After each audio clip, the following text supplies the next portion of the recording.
There are two basic methods for melding world and story together, or frankly, just building a world at all. No story required. The first is declared world building, while the second is emergent world building. With the declared approach, you dictate everything, conforming the world and story to your will. This is the natural instinct of many authors, especially new ones. You have some characters and a plot, and you're going to get them from point A to point B to point C. That's important, as we'll discuss, but you may end up with a hollow story set in a hollow world. The emergent method needs a measure of control as well, but it focuses at least as much on collaboration with your creation. This isn't some weird mystical concept. It's an integrated approach that weaves every element of your world into a cohesive whole. Following this method can unleash the greatest potential wonder in your work, because it opens you to discoveries you never expected when you started. And the result is a vibrant lived-in creation that can fully immerse your audience.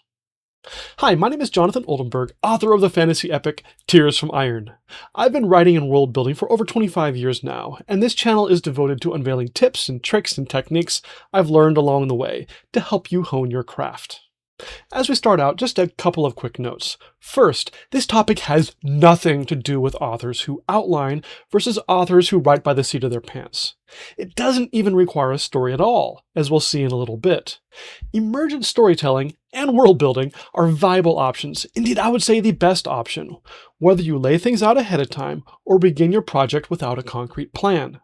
I'll provide examples of each throughout the video, and near the end, we'll talk about how this matters even when there is no story at all. Second, for those of you expecting a video on stress testing your map, have no fear, that's coming shortly. This video is a bridge to why that matters, and indeed why it spans far beyond just your map. It encompasses fantasy peoples, cultures, magic systems, history, and all those elements that weave together to form a world. Yet geography is the easiest way to demonstrate this methodology and for you to bring it to life in your creation. So that's why we're starting with it. Here's the short definition, or thesis statement if you prefer. We'll spend the rest of the video unpacking what it means and exploring some examples. Emergent world building is the practice of letting the truths you've established about your world intersect with your plot and characters to influence what happens next. Instead of inventing new truths simply to satisfy the needs of your plot, you discover elements that already existed and weave them in. Let's start with what may be one of the best known examples from J.R. Tolkien himself. In his letter 163, he wrote, "I met a lot of things along the way that astonished me. Tom Bombadil I knew already, but I had never been to Bree. Strider sitting in the corner at the end was a shock, and I had no more idea who he was than had Frodo Baggins." Strider, Aragorn, literally the title character of The Return of the King, and Tolkien didn't know who he was when he met him. I've got a link to his letter in the description if you'd like to read more. In modern parlance, Tolkien often wrote as a pantser, and this is pantsing at its finest, so I want to give another example where that doesn't necessarily have to be the case. Immediately after these lines, Tolkien also wrote, "The mines of Moria had been a mere name, and of Lothlorien no word had reached my mortal ears till I came there. Far away I knew there were the horse lords on the confines of an ancient kingdom of men, but Fangorn Forest was an unforeseen adventure." The pantsing here is self-evident as well, but it also shows a path for outliners. Someone preparing their story by reviewing their world and seeing such things as dwarven mines, an elven forest, and wide grasslands inhabited by horse warriors can ask the same questions that Tolkien ultimately encountered, but earlier on in the process. Indeed, this is what I've done in the novel I'm currently working on. Many of the events were pre-planned as I contemplated the ramifications of the character's world ahead of time, while others unfolded as surprises equally startling to Tolkien's Strider at the Prancing Pony. If you've read Tears from Iron, here's a secret. The root story emerged from emergent world building. I wanted to write about Neolithic human tribes breaking free from slavery to dark elves. But early in the process, as I integrated the world together, I realized a much stronger story was to tell it not from the perspective of a captured labor slave, but rather from a slave warrior fully indoctrinated into the system. Ninana, a favorite character among readers, emerged in a similar way. She entered the story much like Strider, just a character with a name and a vague background, and grew into her pivotal role as I wove her past and her personality coherently into the world around her. This leads us into what emergent storytelling isn't. It is not surrendering all control. You still got to maintain focus on your end goal. While the emergent method loosens the reins on the horse, so to speak, if your goal is to end up in Albuquerque, but you find yourself heading off to Saskatchewan instead, you'll need to tighten the reins from time to time. Instead, the emergent method is a technique that invites surprises to emerge from your world. You look ahead in your plot. If you're a hardcore planner, that means when you're making your outline. If you're a purist pantser, that means as you look to each new page. For most of us, it's a balance in the middle. The key here is that world-building element. You don't fixate only on the details and the demands of the story. The world gets a voice.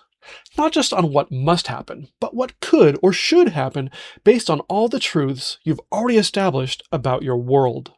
Let's use a simple story as an example. I'll make it a cliché to avoid distraction. Biff the peasant finds a magic sword in a cave, which reveals he's the chosen one who has to go to the dark castle to slay the evil one. His sister Sally travels with him, and along the way, they're joined by the traveling minstrel, Fred. In the declared method, you'll focus on questions like, how did Biff find the sword? Why and how did Sally convince Biff to take her along? Where did they meet Fred, and why did Fred join them? And how did Biff use the sword to defeat the evil one? Obviously, these are questions any writer is going to have to address, but the magic comes in between those events. A declared storyteller will likely conform his world to fit his story. He might declare, I want them to have to travel through a magic forest because that sounds cool, and whoomp, a magic forest suddenly appears on the map. Or perhaps he declares, I think it would be interesting if they were waylaid by brigands. Whoomp, suddenly there's a band of brigands wandering across the page. An emergent storyteller will instead figure out his world, at least with a broad brush, before fitting the story into it. Once he has a map, he might say, it looks like Biff and Sally have to cross over a mountain pass. I wonder what happens there. Or as another example, here is the large city of Megaville between their farm and the evil one's castle. Maybe that's where they'll meet Fred. I wonder why it got to be a major city in the first place. Well, it looks like it's along a river, and rivers are a key method for the movement of trade goods. Maybe it's a key junction along a major trade route with roads branching from it as well.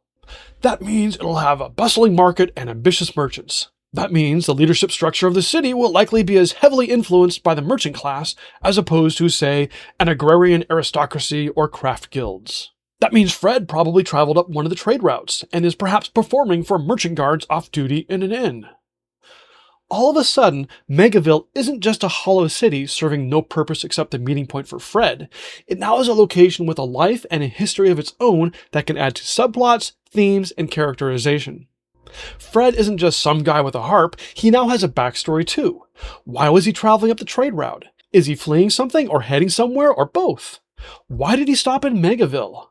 Was it just for the night or is he stuck there for some reason? Remember that mountain range we already added? We can weave that element in.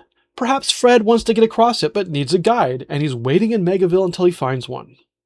As long as we've woven in 2, let's go for 3. The mountains are the opposite direction from the evil one. Maybe Fred is fleeing the evil one. He was a chief minstrel at the evil court and got into a little trouble. That means he has some truly valuable insights to share with Biff and Sally. But it also means he won't want to go back. What compels him to change his mind? I don't know, but you can bet there's an awesome story in that pivot. And we wouldn't have that intriguing chain of causality if we'd fixated on directing the story alone. Here's the other cool thing. Maybe you've already done extensive world building in this area, and you already know about the mountain passes and Megaville. In that circumstance, you're merging a tale into a world that was alive before you even began imagining the story. But I don't say this to disarm you, the author, of your agency. You can still direct things in emergent world building. Still really want those brigands? Don't just add them in. Think about why they're there and how they integrate with what you already know. Maybe there were once mercenaries hired by Megaville for a war. That war is over and they're off the payroll, so they've done what many mercs have done across history. They've gone into business on their own. Mountain passes are a great location to demand tolls to, quote, keep the roads safe. Let's put them there. I'll let you come up with your own integration ideas for the Magic Forest. Share how you do that in the comments.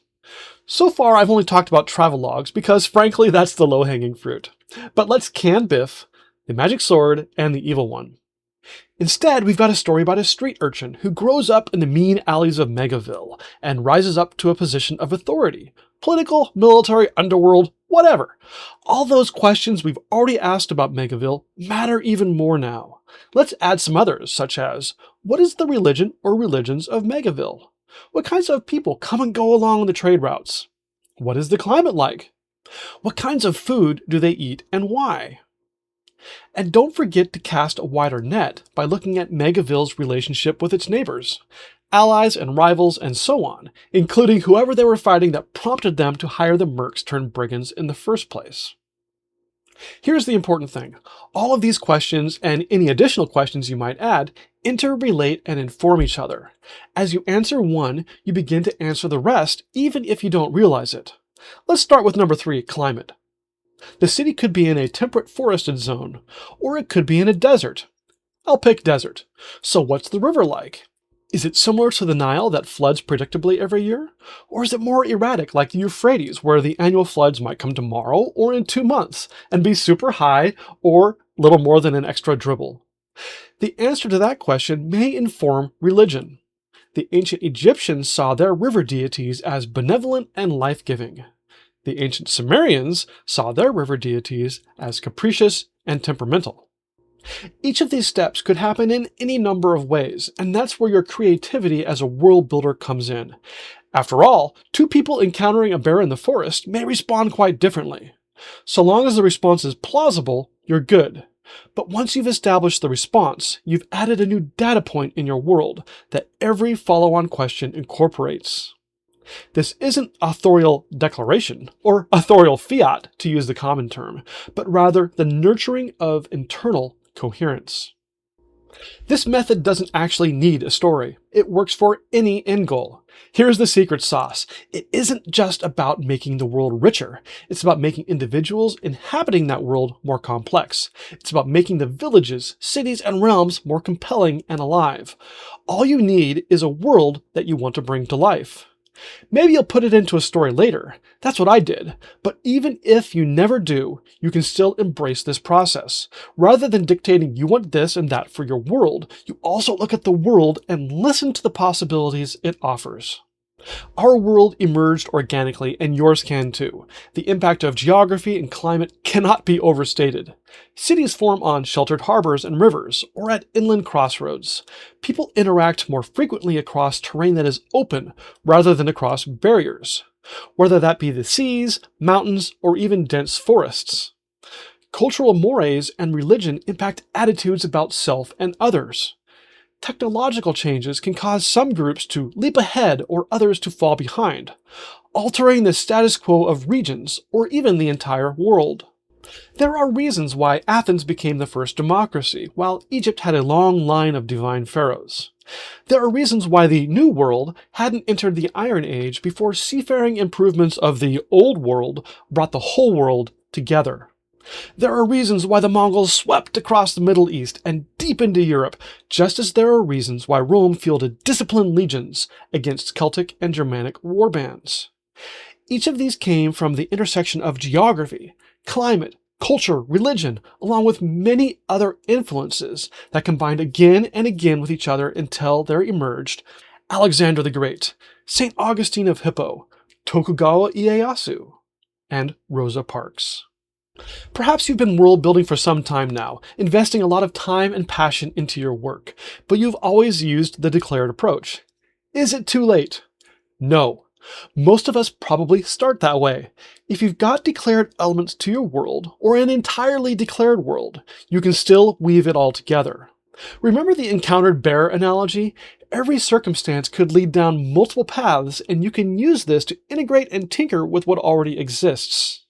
Here's an example of my own. One of my first creations back in the late 1990s was an elite dark elf cadre of sorcerer assassins called Shadow Servants. They've evolved over time, just like the dark elves evolved into the Siristari, and by Tears from Iron, there is only one Shadow Servant left. I knew that they were major political players long ago, but had never really figured out how that worked within Siristari society. Until about a year ago. I realized that the early Siristari were ravaged by infighting and chains of retribution that weakened their civilization. The Shadow Servants solved that problem by establishing a system of vengeance, essentially a medieval mutually assured destruction that stopped the internecine violence, while simultaneously giving their organization an incredible amount of control and leverage. Or to go back to our Bith example, let's say you threw in the Magic Forest and the Brigands. That's fine. You've just established two truths about your world. The next step is to figure out why there is a magical forest where it is, and how it interrelates to everything around it. Same for the Brigands. How did they get there, and what are their motivations? While it may be easier to start emergent world building sooner, it's never too late. From individual everyman or woman to great figures of your history, to cities, empires, fantastical peoples, religions, forests, mountains, and even creation itself, we have a great net of interaction and coherence that you can draw upon to bring your world to life. So with all of that filling our minds to bursting, let's revisit the definition and consider the core ideas that provide this technique's foundation. Emergent world building is the practice of letting the truths you've established about your world intersect with your plot and characters to influence what happens next. Instead of inventing new truths simply to satisfy the needs of your plot, you discover the elements that already existed and weave them in. This means that instead of just declaring what you want and forcing it into your world, you look at how the world functions and see what this tells you. What makes Strider such a powerful character is that Tolkien didn't try to force anything upon his story or his world. Instead, he asked questions about who Strider could be given the constraints he'd already established. And something wonderful emerged. This leads to a major shift in perspective. Instead of asking, "What do I want to happen?" start asking, "Given everything I know, what follows?" Or to view it another way, by working with an underlying foundation of internal coherence, the truth of your world begins to carry consequences. As these consequences weave together, you can be surprised by what emerges. In those surprises are often found the greatest possibilities for wonder. In upcoming videos, we'll explore this concept in all the various avenues of world building, and how to bring them out in your world. Indeed, looking back, you can see we've done a bunch of it already, such as videos on the coherence of your creation story, your magic system, your religions, and your fantasy races. We've still got a long ways to go. If you would like to continue this journey of discovery and consequence with me, please be sure to subscribe so you catch each new video. Please give me a thumbs up if you enjoyed this topic, and in the comments, please share your thoughts on emergent world building. And here we are at the end, so I just want to add a note. I try to keep advertising for my work to a minimum, but I thought I'd make a small exception today. I recently posted a Substack article where I asked the question, should you read Jonathan Oldenburg? In it, I aim to give an honest assessment of whether you're likely to enjoy my books or not by talking about what kind of stories I tell, how I write them, and why. Don't waste money on stories you won't like, but at the same time, if it sounds awesome, you may have just discovered a new author. Check it out if you're interested. I've got a link in the description. And until next time, goodbye, happy world building, happy writing, and have a good day.